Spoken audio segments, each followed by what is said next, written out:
Thank you for tuning into Abundant Moments. Do you feel a little weak today? Nehemiah 8 and 10 tells us that the joy of the Lord is our strength. Many people think that joy and happiness are the same, but they're not. Happiness has to do with the things that are happening in your life.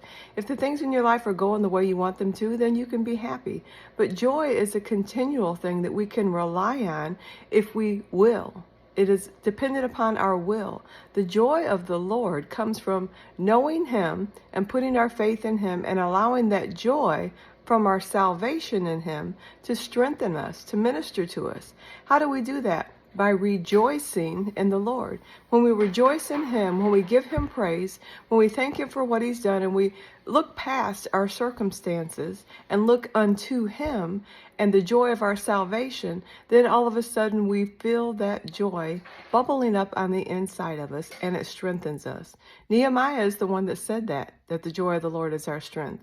And when he said that, wasn't at a time in his life that everything was going the way he wanted them to. It wasn't where he was happy, but he was going through a struggle, a great battle, a rebuilding. And he depended upon his salvation. He depended upon the Lord for his strength. And he realized as he rejoiced in the Lord that the joy that came from that was his strength. So I want to encourage you today, rejoice in the Lord.